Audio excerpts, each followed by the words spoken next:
I need to Oh, learn that from hey. you. Yeah, Who's I this? didn't I didn't see you there. Oh my god. Who this man? I've heard of Look you. look Aren't you at that? this. Look at Hmm? this round 5 matchup. I don't know how I feel about this though. Zushi's Legacy, you don't know how you feel? I don't know how I feel about Order of the Dragon and Sushi's Legacy.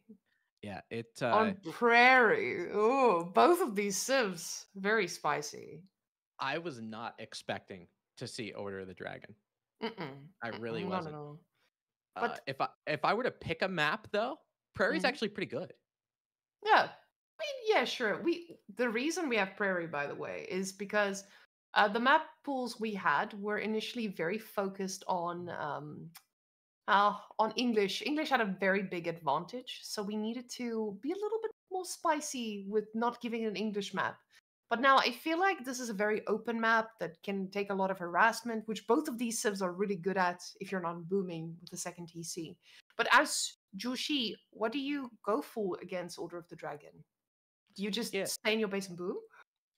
Yeah, that's a pretty good question. So, Order of the Dragon from an economic sense, I know a Mm. lot of people, I mean, I've listened to some of the very high level professionals, Beastie included, about how the Order of the Dragon economy doesn't stack up. You Mm. know, the Dragon Villagers, although they do have a really, really cool name, Dragon Villagers don't really add up as much as something like Zushi's economy is. So I Mm. think it's time for Zushi, if they want to get a little aggressive, they have the ability to. And we'll take a look at both of these players. Deepshine from Taiwan playing mostly Abbasid and HRE, but going with Zushi, this might be something that she was practicing on the back end. Maybe not a Ooh. lot of people knew about it. Peppino Piggg actually has Zushi in her registry. Oh, it's opposite. Oh, Oops. gee. Cal, I was just when impressed there. I complimented Cal so much, and then he just bamboozled me. Well, oh, well, we're back. We're back. So HRE, very close to Order of the Dragon. So this is going to be a good one. But with these two players, we do have players that are, we haven't seen before, but they are the highest ranks in our tournament up until now. So these two players definitely going to show a lot less mistakes that we might have seen. Peppino Piggg from Australia. She started playing Age of Empires when it first came out, but she was not too interested in it until the DLC came out, and she was going for it right after. So before Age of Empires, she played Dota for 10 years. I'm from League of Legends, so I don't really understand Dota's appeal. I'm just joking.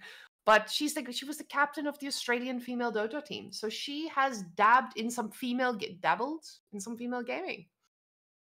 Well, Wow. yes. Yeah, bumping. Yeah, I And mean, go on. for Dota, I want to say, like, if you play for 10 years, like, it takes so much micro to do too. Playing MOBAs, you know, from playing League, you have much more experience playing MOBAs than I do. You really need to have your wits about you at all times. So this is really going to translate for her pretty well. I can understand how high of a rank she is. Staying calm in the face of stress. Yes, definitely. Well, Deepshine lives in Germany, so she's not in Taiwan currently suffering at very late hours. But she grew up playing StarCraft 2, which is not very similar to Dota, as we know. And that means she has some RTS background. That also explains why she's quite highly ranked compared to our other competitors. So she quit because of the Spring Ult meta, or she was put off by the Spring Ult meta, but she came back when the DLC released. And here she is. Not a big fan of water either. Hopefully reaching Conqueror. Those are what the points she highlighted to us. So yes, Deepshine already ready to age up? Excited to see. Do you play Yeah, Order of the Dragon? I have a little bit. Usually when I play, I probably have about 40 games worth of Order of the Dragon. Usually when I play with them, I affectionately call them Order of the Dent because I make a barracks my first building, go with some gilded spearmen, and start harassing by like minute 1. So usually I just have a lot of fun trying to get some Dark Age aggression and translate over to Feudal Age. Deepshine not going for that and doing the more responsible play. And that Yes. responsible play is going with the Mindwork Palace. Mm. What is your opinion on, because obviously Order of the Dragon has the same landmarks as HRE, right? You got Minework, got the Aachen, you got Burgrave and Regnitz and all that kind of stuff. A lot of people are going for Minework instead of Aachen. You think that's the better pick? On a map, Prairie, maybe. No, Prairie. When I feel like when there's a lot of resources around you, it makes it worth it, sure. But I would not say on Prairie that is the case. I feel like your resources are so exposed, you're not really capitalizing on that landmark anyway. So again, I'm not by any means a high ranked. I would say us little high diamond / conqueror players are not. We don't understand it like the higher ranked players do, but I would rather go for might work, especially on a map like this. It does give you that initial push with a little bit of extra, but I don't think that's going to be the thing that decides it. So you definitely need to have those early and cheap upgrades over the other. Yeah, I think you're right, honestly. The Aachen Chapel, even though it is the same landmark, it does something a little bit differently than regular HRE does. The Aachen Chapel just increases your gathering speed by 10% instead of having that instant inspiration for all of those. So it's a little bit different. Peppino Piggg going for Meditation Gardens, as we all know, as we all probably dislike seeing at this point, except for Whamen when she makes it. The Meditation Garden is going to give her a little bit of stone, a little bit of gold. I don't think she reaches those berries over there on the north side. So she is going to be able to get that little bit of a passive income. And that's so important for Zushi's legacy, because that just means you can pump out more units than your opponent at the cost of 0 supply. It's a fantastic landmark. Yes, something that a lot of people that I got to like Diamond 3 with Jushi, and I didn't even realize that towers were only 60 wood. Towers are an insanely cheap resource here, and look at all those sheep. Oh, that is delicious for Jushi. But towers are only 60 wood. And then you have your upgrades from all the passive stone. This is such a cheap way for Jushi to stay defensive. And we can see Peppino Piggg is going for the second TC. So I'm a big fan of the second TC. I think second TC is the way to go. And against Order of the Dragon, you are going to be dealing with chunky units, but they don't like taking damage, because if you lose them, you lose something expensive. So if you get that safe second TC, especially close to your gold, they're not going to be able to harass you in any circumstance. Ooh, she's going for a lot more defensive of the bunch. And while this is fine, it's not going to allow you to get the gold as easily as you're going to need it, especially when those archers start clapping at your gold mine. Yeah, I really like, honestly, because this is something that the parent Civ, China, does. You know, when you get your second TC, you put it right next to your home TC, because are you really trying to get any kind of resource with it? Not really. You're just trying to make a bunch of villages, you know, and that's what Zushi is going to be able to do. Now, you got to remember for Order of the Dragon as well, because you see economic count. Before that second town center started to make villagers, it was 24 to 19, now 25 to 19. Got to remember that the Order of the Dragon, it takes a little bit longer to make villagers, but they work more efficient than a regular villager. They work at, I think it's 20% increased gathering speed. So you can kind of add, for the economic count, you can add 20% to it. So don't be fooled by the villager count. It's all good in the hood, but like I said, that gold is in danger. But with the horses, they need to run around and do damage. She's like, oh, okay, there's nothing on gold. What do I do now? Split those horses up and harass 2 points. We say this to the lower ranked girls as well. You need to attack at 2 points at once. Oof. Look at all those sheep now. My goodness. She's drowning in it. Honestly, this is like me on Christmas. Just drowning in food. Absolutely eating way too much. Booming. You know? Delicious. Oh, she's stuffing herself at this point with all the sheep. Now, Order of the Dragon going for a different diet. She's going to be pulling that pork product at boar on the south side. For the Order of the Dragon, you only really need 5 villagers down there in order to kill the boar, just because of the increase in damage that they're able to have. But this boar, I think, is so important for Order of the Dragon, because it takes a little bit of time for their economy to get going. So if you speed it up a little bit with boar, with survival techniques, if you choose to get it, it could make a big deal, especially because those horsemen that are there, she's got 5 of them. They cost 200 food each. So they won't have much in the way of singular military units, but every single one of them pack a punch. And now she's transitioning into archers as well. I don't know if she was expecting kind of like a Filet Zugnu all in, but it doesn't look like it's coming by the way of Peppino Piggg. The one thing she can do, however, as Cow is highlighting, is she can disturb the peace of that meditation garden. Each unit around the meditation garden decreases its output by 10%. So if she's got 5 in there, that means that probably about half off for that meditation garden. It's a landmark that's only working at half capacity, which is fantastic. To do, because those towers are just going to get chunkier and chunkier, and every villager kill is massive. And see, this is why it's so important to get that second tower on the other side, just to make sure that your villagers are going to be alive. So keep in mind, again, that thing is only 60 wood. It's worth it. It's really, really worth it. So let's see. Are they going to get another load? They do not want to aid us. Oh, those walls just barely survive. See, I almost said he again. And this is the habit of casting. She does not want to lose those expensive horses. Like you said, they are so expensive. How are you even going to justify the cost? But runs out just a little bit bruised. Now those archers, Order of the Dragon has the spiciest archers I've ever seen in my life. They are awesome to play with, but to play against, they are a freaking nightmare. Those things are the devil reincarnated. Look at those helmets. They just tell you they're evil.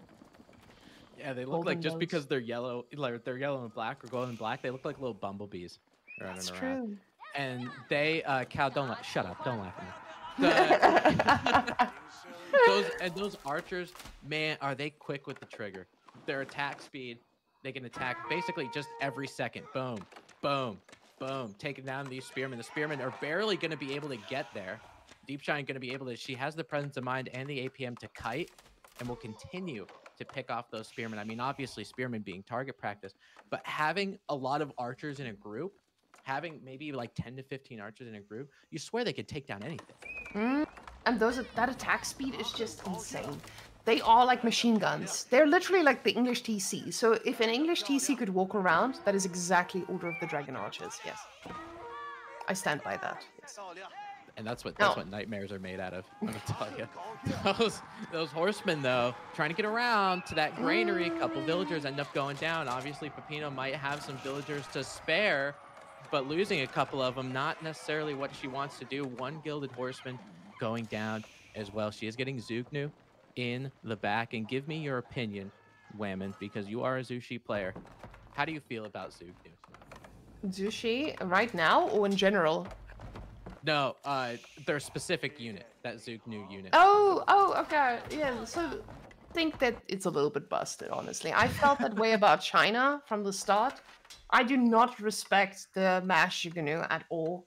I think it's a very busted strategy, but it does have its counters. It's not... I don't think you should be able to get to that point by... the meditation garden needs a nerf.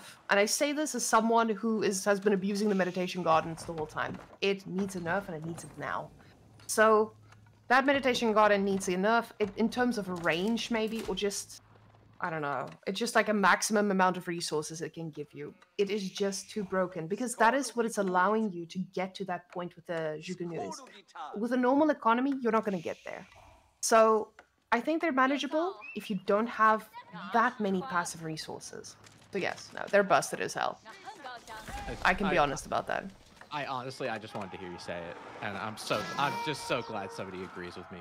I really am. Of course. I ain't no coper. I was just coping about being good at the game. Oh, but now she's starting to lose some expensive... Oh, no, she gets out. Oh, she loses one. But she's killing a lot of villagers. And even though these are little pick-offs here or there, 7 villages is a lot. This is not something that you just want to throw away. And she can get more. She gets idle time too. Yeah, I mean, for how much idle time that she had 20 villagers idle at one point, just with a couple horsemen, so they're really paying off in spades. Well, on the back end, Deepshine is Castle Age. She's got Whamenqt's Cathedral, and she has map control. So she can really, like, instead of making more villagers and going with a second TC, she's going to be using relics to bolster her economy up. The crazy thing is, if she's not... Oh, we had a disagreement from our Conqueror 3 production. I don't care, Cal. I don't care. Whoa. The beef is here. So Mount Lu at the back here. Now, this is going to mean that Peppino is most likely going to look to be aggressive. she is also going to go for the relics. When you're playing against Order of the Dragon or HRE, you don't want to let them get all 5 relics, which is something I very often do, which is kind of embarrassing. But you need to go deny at least 2 of them, just so they don't get too far ahead. Because that passive gold is going to be a distraction. And look at that nice boar meat. They got the upgrade for the... Ooh, that thing is about to be depleted. And when it is, keep in mind, Order of the Dragon needs to go out on the map to eat. They don't have cheap farms. They have expensive farms. So the problem on this map is your wood is very little. You have to go very far out. So to make farms, you need wood. And you don't have wood. And now there's a bunch of Jugunu coming to your base. But you cannot lose these units for nothing. Yeah, I mean, this is... What's nice is this is not like an overwhelming mass that's going to ruin you. You know, I mean... there's a probably 50-50 split between Zugnu and Spearman, which is nice. Deepshine's doing the correct thing. She's making men-at-arms to tank the front line. She's going to be able to get some archers behind to take down Spearman. Those men-at-arms, for how much health they have and for how much ranged armor, they can tank a lot of Zugnu bolts at this point. So as long as she brings all of her army together, takes that fight with the Zugnu and the Spearman, she'll be okay. Because one of the things that Peppino Piggg is going to struggle with Zushi's legacy, she's trying to use her whole military to try to do some raiding. That is a slow army. So you can sneak out and get some relics. She's already getting her second one. And with the Zugnu army being on the eastern side of their base, I think this might be a cleanup very, very quickly for Deepshine. Let's see how it plays out. Oh yeah, I don't think people realize how strong these units are. They look like they're you have a few units to deal with. No, you do not. These things are made of steel. They're made of nightmares, and they will haunt you for the rest of your life. And that is what she just found out. She's like, oh, I need to respect those men-at-arms. My Juganus barely tickle them. And that is how you counter Juganus and everything else. Because she had Spearmen. You didn't have the hard counters to this. If you're playing against Order of the Dragon, get hard counters. Hard counters, every single unit. Well, what we see here, I don't know. You need to get horsemen on that back line. You need to be able to take down these men-at-arms with crossbows. You're not going to be able to do that with a few Juganus. Yeah, because especially, I mean, at Zugnu's legacy, they're like, well... legacy, Jesus. That's... especially, I'm glad you caught that. They could just throw a bunch of Zugnu at a problem, and it gets dealt with. For against Order of the Dragon, not so much. Right? They're going to be good against those archers. Those men-at-arms have the Golden Cuirass ability on them. So they're going to be able to, when they get to 30% health or lower, you can see that one that's shining down there at low health. It makes them take even more of a damage reduction. So they get even more tanky. So Peppino Piggg needs to change her composition. And she is doing that rather effectively. Instead of going with Zugnu, she's abandoning Zugnu completely. And she's going with Crossbowmen. The Crossbowman is what's going to save you. I am so scared for Peppino Piggg. I feel like these units just walking into your base, 4 men-at-arms with upgrades, there's no way you're walking out of that alive. I feel like this is where the game ends. They just need to go into your little farming eco and you're done. Because they're just so strong. And she doesn't have other resources to make units with. She's floating 2,000 food right now. She knows these boys are coming and she doesn't have an answer for them. Yeah, and this is such great game sense from Deepshine, too, because she knows she took down a decent amount of army, because we talked about this before. She took down a decent amount of army, and now she's going into her base. Those men-at-arms, not as tanky as they once were, however, with some of those crossbowmen in the back. The archers are still not bothered. There's only a couple horsemen here. There's no direct counter to those archers anymore. Spearmen pretty much making up the front line for Zushi's legacy, and they'll be able to take down. Zugnu are actually getting targeted by those gilded archers, and some of them will be going down, but you see reinforcements trickling in from the south side. There's 1 man-at-arms that continues to stay alive, 2, 3 actually continuing to stay alive. Look at that military count, Whamen. That was an overwhelming victory for Deepshine, 43-3, and now she has free reign on the granaries. And that fancy upgrade that Cal pointed out earlier, there's even a +3 ranged upgrade for those gilded archers. What do they not have? Oh, I hate these things. They are really well played, honestly. Really, really well played. Something that kills Jushi. She played like a boss. Wow. Yeah. I'm impressed. It's crazy. And for how much eco or lack thereof that she has. Right, her villager count. I mean, for Piggg, she's been on that second town center for a while. She's military count or economic count, excuse me, that's so high. It's so high. But the one thing is those 3 relics.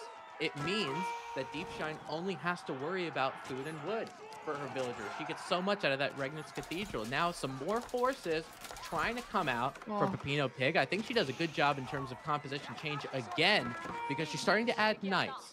And knights are going to help against men-at-arms, of course, and they're really going to help against those archers. They'll be able to take down a lot of fire, but those archers on the western side, on this back wood line, this is target practice. All those villagers got a little bullseye on them. And they will go down, but they got their values worth. Even though they're expensive, they are not as expensive as 1 million villagers that went down, aka 31 total this game. That is a destruction. Yeah, and it's all idle time too. I mean, a lot of those villagers end up going down. That's 32 total worker kills for Deepshine. So the reason why she's continuing to be able to stay in this game is because of how much damage she's putting on, how much pressure she's able to put on. And now she's changing some of the army that she's making. We're going to be seeing some big old land snakes. It looks like there's one in the queue with those giant ass swords looking to rain some damage on a lot of the palace guard that Peppino Pigg's choosing to make. And do you think that there's a comeback for her? Even though she still has 71 villagers, lost a lot, is there any point of comeback? Oh yeah, I mean, all she needs to do is hold. You know, like she has an economic lead. If she's able to continuously hold this while bolstering her economy in the back, the game is hers. I think Deepshine's kind of like on a not necessarily on a back foot, but she's doing a lot of damage, which is really great. She just needs to do a lot more damage in order to even out that economic count. And we'll see if she's able to do it here. If she loses this fight, it might prove to be difficult. She's got no answer for these Lancers, Whamen. Oh, they are doing good work, but are they going to do enough to come back from this? I mean, Deepshine has 40 villagers, but remember, guys, because I see in the chat there's a little bit of confusion. 40 villagers, these villagers are different. They're just built different. They get faster resources. They're stronger. They're better. They pump harder. So 40 villagers versus 73, pretty even. And I think now that Peppino has the economy to make Lancers, and she's continuing to produce them very well, she's got multiple stables pumping in the queue. It looks like for Deepshine, as Cow is highlighting to me and throwing me off my train of thought, Cow, thank you very much. She's going for the stone, right? So she might be trying to get a second town center or something like that. But at 21 minutes into the game, how much is it going to help you? I think at this point, you want to have a little bit of protection. With Peppino Piggg, she needs to get a keep in her economy, because every time Deepshine raids, Deepshine does damage. There's no way for her to keep that economy safe without having a big chunky building in her face. But Peppino Piggg needs to do some counter damage. She knows that she's playing against Order of the Dragon, and again, you need to punish Order of the Dragon. They get resources outside, so go find the villagers that are outside. Yeah, and honestly, I think Deepshine's playing it well and using Springald towers and putting relics in them. Those towers for the HRE and Order of the Dragon, they're your best friend. You got to be able to do it because you can emergency repair them as well. But she does find some villagers, and we talk about how good those dragon villagers are. And believe me, they are. They work quickly, 20% increased gather speed, but there's not that many of them. So every villager that you take down is so consequential. And this is not a time where Deepshine, she has to continue to make military. I feel like she's perpetually in Castle Age right now, because if she doesn't make military, she will lose. But she has the ability, if she wanted to get more villagers, probably Swabia is your best option. I just don't see her getting the ability to get there. I feel like this is a little bit dirty from Jushi. The civilization itself is dirty. After all of that work that Deepshine has done, it's like Jushi is back here. They're like, hey, actually, we're still in the game, right? It's not over yet. It's not over at all. She took down, Deepshine took down 36 villagers. And I would actually say right now, looking at this game, that Peppino Piggg is a mile ahead. Yeah, exactly. What's crazy, because how many? 36 dead villagers? You're not supposed to be ahead in all this. This is 4. 4 dead villagers versus 36. And there's still a question of who's winning the game. So this is the massive difference between Jushi having that very cheap economy and easy to boom, and she's finally getting the upgrades, the improved supervision. So now they're going to drop off more resources, and she's going to get more Imperial officials, which is going to be a distraction. Now, Deepshine is in trouble. Yeah, she's got a decent amount of spearmen to try to take down those lancers. The lancers will go down very quickly. Those gilded spearmen, they do so much extra damage to those cavalry. So a lot of them will be going down. But again, Deepshine, 38 villagers. It's 91 to 38. And you can add the 20% theoretical count to Order the Dragon villagers, but you're still looking at about 46 villagers there. So Zushi's legacy had about double the economic stranglehold. And I think while she's continuing to make units, that's all well and good. She's got a nice little Tetris-style mining camp here. You can go for stone. You can go for gold. You can get a little bit of how you doing, keep it moving, go for the next resource. And also, because of her food economy and her granary, she's getting 2,100 food per minute. She's just going to go up to Imperial. She don't need units anymore. Yeah, there's no... She's just pumping at this point, and Deepshine doesn't have an answer to this. The thing is, Deepshine, I guess, can try to do a little bit of work from the sides now, but I don't think Deepshine has that vision at this point. So, trying to look around, what can I attack? What is going to be... Ooh, hello there, she says. And going to try to snack on a few villages, and she could stop this. She is actually... Oh, not stop, but do some damage. But again, you've already done 37 villages worth of damage and you're still in this position? I'm not too sure about this, Chief. I haven't said this before, but I'll say it now. Jushi needs a nerf. I'm joking. I said that as a let's Jushi go. player. Oh, no. Don't get me wrong. She plays well. She adjusted her unit composition, exactly like you said. She's constantly adjusting, and this is great. And now, prelates can inspire military units. That upgrade is coming, but I don't know if we have enough prelates to make a massive clapping on that. But keep in mind, Deepshine does have the gold. Deepshine does have the gold from the relics, and that is 800 gold a minute, which is almost 800 gold a minute, which is going to make quite a difference. And, you know, I kind of run into this, too, when I'm playing Order of the Dragon, because you get Redgits and you get your relics, and you're like, oh, this is fantastic. You know, I have all this gold. I'm going to win the game. I'm going to do whatever. But if you're not making a lot of units that cost a lot of gold, because you see what Deepshine's making right now. She makes Spearmen that cost 0 gold. She's making a little bit of Siege, which costs some. She's making Crossbowmen, which costs a little bit of gold. But if you're not using it, you really, really got to utilize that market, because this is, I mean, just because of the relics, it costs 0 supply. If you're getting free gold, it does not do anything sitting in the bank. And it's at that point where we're just seeing Peppino Piggg is able to go for Imperial, which is great. She's making sure that she has enough resources. I love that she walls off. This is one thing I saw earlier as well. She lost a few villagers doing this, but she kept walling off no matter what. So she would lose a villager, they would destroy the wall, she would instantly go re-wall. And that is such an important move to make, and a lot of people just don't do that. So she kept staying on her feet for that. But the horses do get into Deepshine's base, and Deepshine is going to lose a few more units. Deepshine also pop-capped, by the way. And, you know, we talk about it's only 4 villagers, right? You only lost 4 villagers. A couple of them go in the outpost. You got 3 of them in the outpost. But, like, when you're only hanging on 40-some, 3 is a big difference. Yeah. Peppino Piggg could lose 20 and be like, yeah, I don't care. Give me 5 minutes, and I'll make more. But Deepshine, when she loses them, it's so important. And now, talking about Zushi's legacy, I should say. Zushi opened up his own library over here. Zushi is going to be getting more bolts for those studies. Oh my god. Just when you think that you can't deal with Zook New anymore, let's add a couple more bolts on each one of them. That's not going to piss you off or anything, right? Finally. And I mean, now these are going to be Imperial Age units. These are going to be units getting upgrades soon. Not yet, but soon, because we're not drowning in gold at the moment. She's trying to rectify that, but it's going to take a while. Deepshine probably wants to answer to this. And this is also what is going to be the nice thing about aging up with the printer. If you age up with the printer, you can be okay. You're going to make enough villages. So that's what she goes for. I just don't know how this is going to hold up. This could be a 50-minute game, or it could be a 10-minute game. That's I say 10 minutes. I mean 10 more minutes.